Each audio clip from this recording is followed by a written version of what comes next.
In this video, I'm going to talk a little bit about jumping. Now, there's a few things I want you to be aware of. First of all, if you're having trouble with this, a lot of it comes back to if you don't have a good stroke, you won't be able to jump well. So please go back if you're having trouble with this stuff and review my videos over fundamentals in the stroke. Okay, the next thing I want to kind of talk about with jumping is you got to look at what the table is. Tables make a difference in jumping.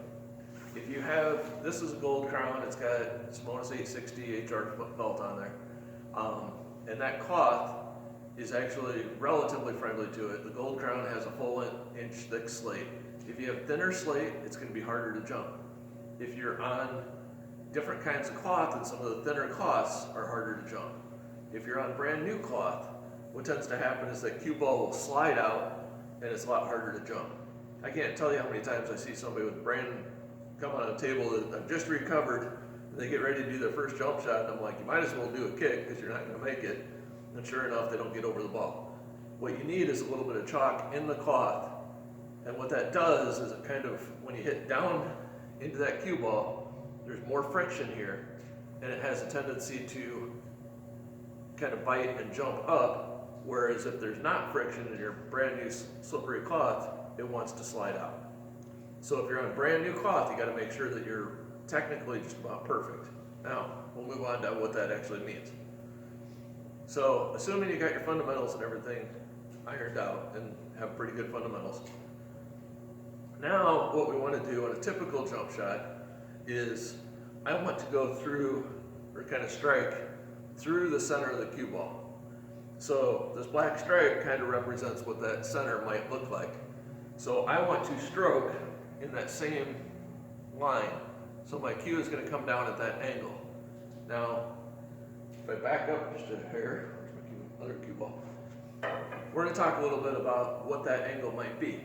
If you need to do a short high jump, what you need to think of is we're going to make this cue ball bounce.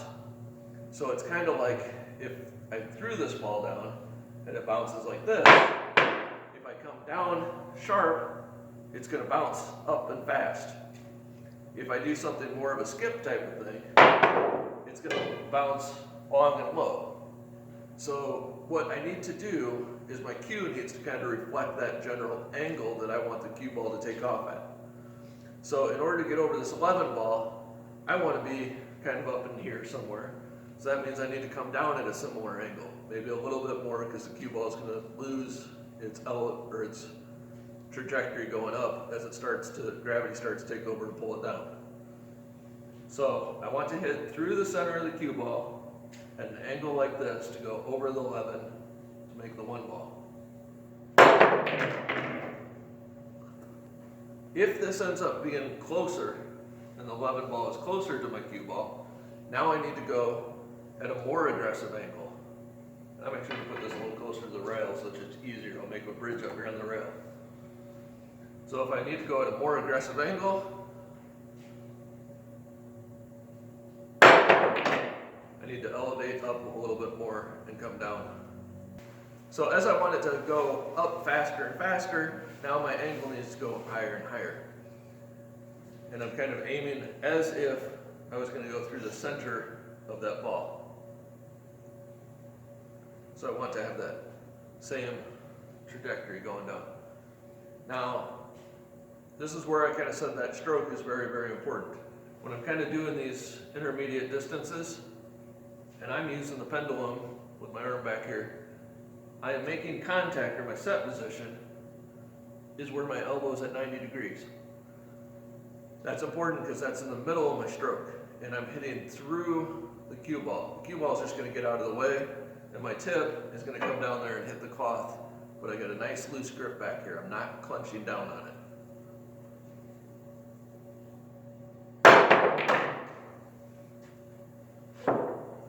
So I hit through the ball, and notice where my tip is going to finish. So my tip actually hit the cloth and bounced up before it kind of came back down.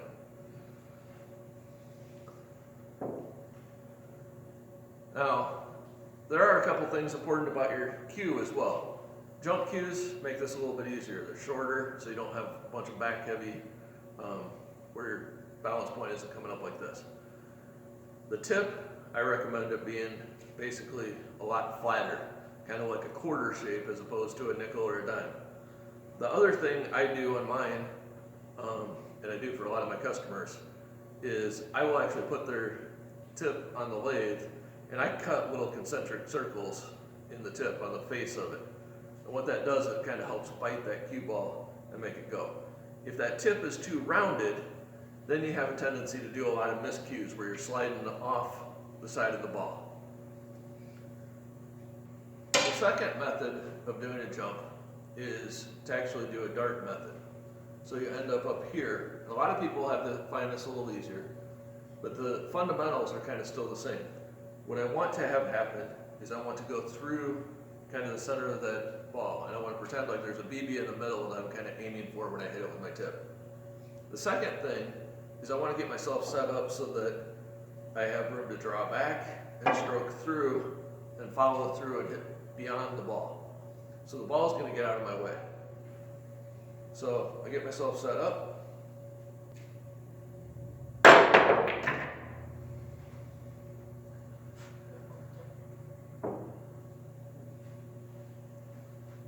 And one good thing to illustrate with this is just the whole idea of it. I need a very loose grip back here. To illustrate that, I'm just going to use 2 fingers and do like a one-handed jump using the dart technique.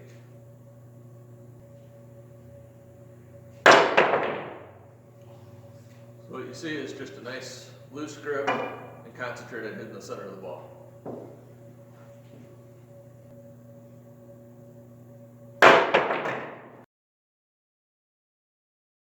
So please like and subscribe to this video series and go through the videos and work on each individual point and try to give yourself the best stroke that you can possibly have.